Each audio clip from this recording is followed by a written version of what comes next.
You're listening to musician, author, and educator Bobby Borg, breaking down music, business, and marketing basics so they stick.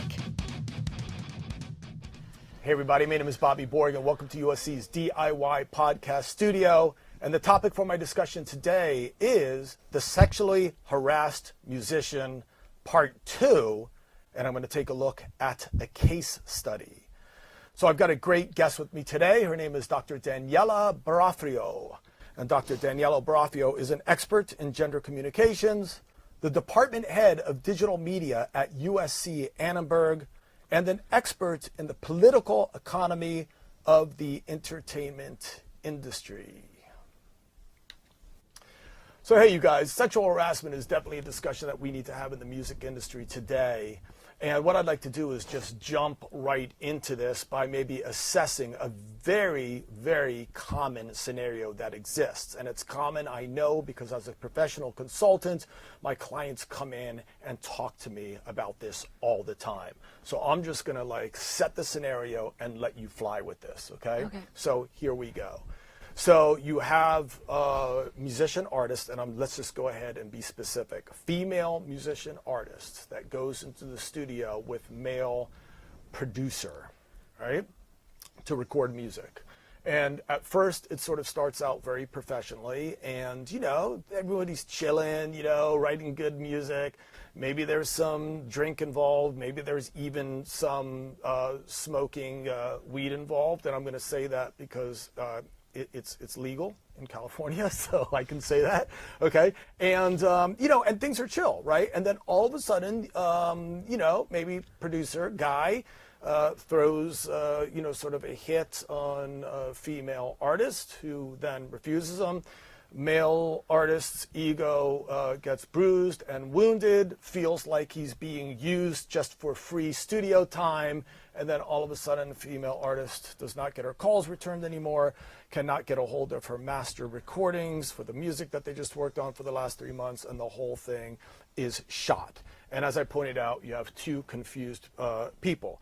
On one end, you have the artist that feels that somebody misused their power for the sense of hooking up, right? Hey, you can record at my studio, but then it turns out to be a hit on them. And then on the other hand, you have the guy, which is like, what are you talking about? All signs to me were like, it's on. And then all of a sudden it turns cold, and I just felt like I was being used for free studio time and I was being played. This is common. I am not making it up. How do we deal with this so that people out there watching this, because right now they're going, oh my God, I can't believe that happened to me. How can we make sure that this confusion doesn't happen? I mean, this is a difficult question to ask you, but let's just see what we can go. It's a difficult question because obviously it's a difficult experience. But partly why it's complicated is because there are so many layers of complicity and complexity to this question that go way beyond those two people in that studio, right? I mean, the woman walks in with her own baggage and her own ways in which the world has defined her. And again, to be fair, the female body is still sort of the prevalent, the sexualized aspect of it is sort of the first thing that walks through that door. Whether that's something that we can blame him for or not, that is part of culture, and we've all participated in that. Women participate in that as well, except it denies them power. He feels used, and that too is quite understandable. However, again, we're talking about a dynamic that sits within a much larger cultural narrative that has these layers of complicity where the business has supported overt sexual harassment because there was a risk in losing money and not supporting the celebrity that was behind it. All of these different things come into play in that studio. So when we're looking at that studio scenario, if this was a script that we were writing, and unfortunately, as you said too, this is a daily occurrence, but if this was a script we'd be writing, the ideal clean version of this would be, that this is the reality, the complexities and the complicitness that you walk into with, and so you don't smoke pot, you don't get high around each other, you keep a certain level of distance, you keep a certain level of professionality. I mean, do we have the freedom to do the whole sex rock and roll as you started with?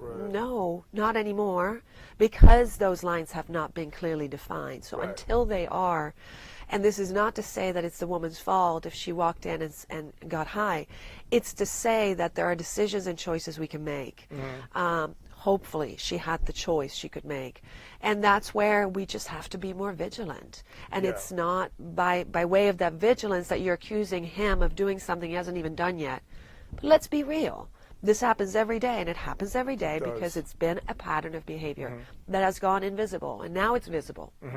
One of the things that, like when I talk about this stuff, with my younger, let's just say, for example, college students, sometimes there's little giggles and stuff like that, and the guy and straight up, I'm just going to call it as it is, the guy is like, ah, man, that's my rap, man. That's my game. That's how I play it. That's how I, they use their studio and their skills to like hook up and to meet people, and that's part of what they call their game, And then on the other hand, I have also, in fact, in a conversation I had yesterday,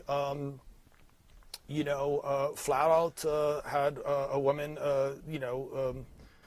confess that, yeah, man, I turn on the flirt, to get what I want. And if these guys, are just going to play that game, I'll play back kind of, So you unfortunately have this perpetuating situation where I think at the end, everybody, pretty much loses because it's not really being set in sort of a genuine interest to like, let's work together, No, absolutely. And there too. So, I mean, I think one thing that a real place of power for women is to acknowledge and recognize when they participate in these same systems that actually end up oppressing them. And this is absolutely not in reference to women being raped or sexually harassed, but just the practice, what you're just describing, right? A woman walking in and taking advantage of it. But here again, I think what's important to keep in mind, though, is that the system is about power and there's an inequity there. So when a man walks in and is being taken advantage of, that man still walks in at on a scale, on a ladder 1 to 10, 10 being that place of visibility and access to success, he's already at 4 by virtue of being a male. Whereas the woman walking into that same situation still has 5 more last steps to climb in order to get to where he's at. Right. So that's where the inequity in that, becomes particularly problematic.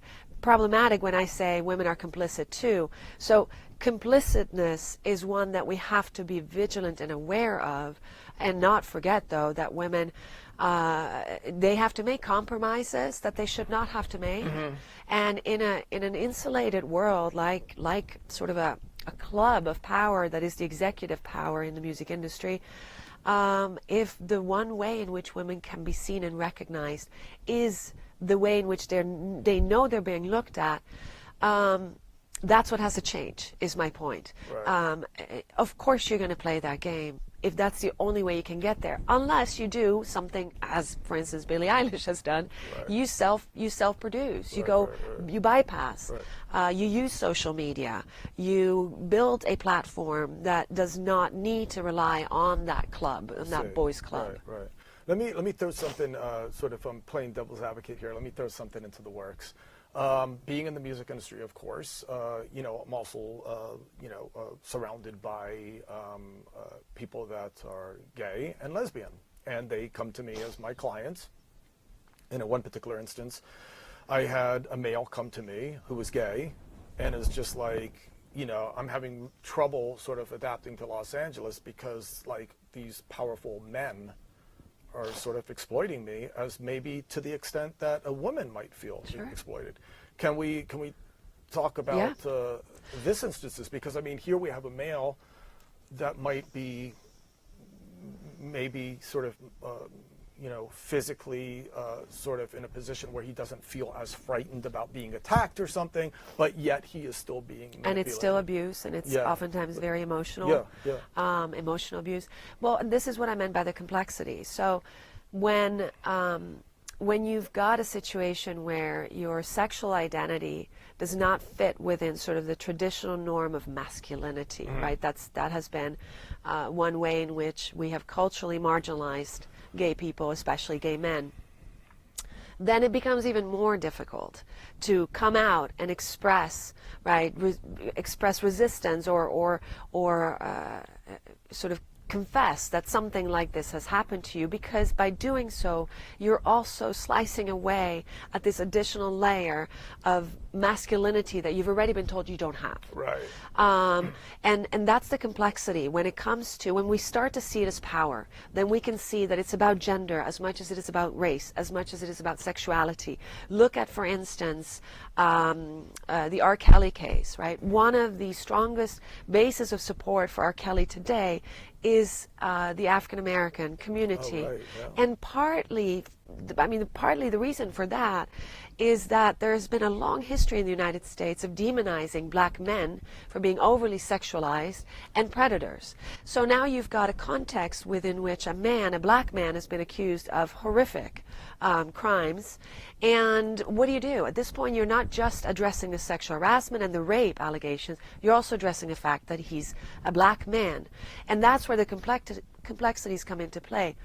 To be very clear, R. Kelly is a horrific situation, but I think the only way to move forward is for us to begin to acknowledge how deeply complex the question of harassment is. Yeah.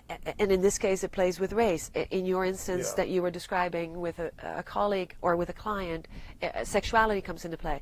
Now, at the end of the day, I wish we were in a time where we could say, this is all crap. Mm-hmm. When you hurt someone and you physically take advantage or emotionally, you're a bad person. End of story. And justice has to be served. Yeah.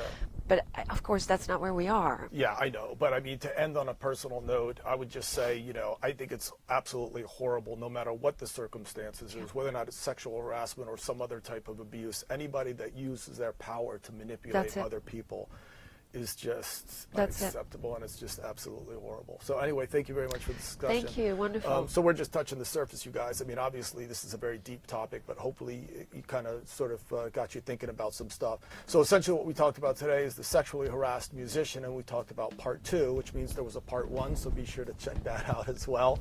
And we just pretty much looked at a pretty typical case study. So I hope you guys enjoyed this clip. So, hey everybody, my name is Bobby Borg, and we are just trying to break down music business and marketing basics so that they stick. And please be sure to make or check out other clips, and also please be sure to like, share, comment, subscribe, etc. And if you guys are interested in the stuff we're talking about, business basics for musicians and music marketing for the DIY musician are now in its second revision, so I hope you guys will check that out. So as I always say, thank you very much for being here, and thanks for watching, you guys, and peace.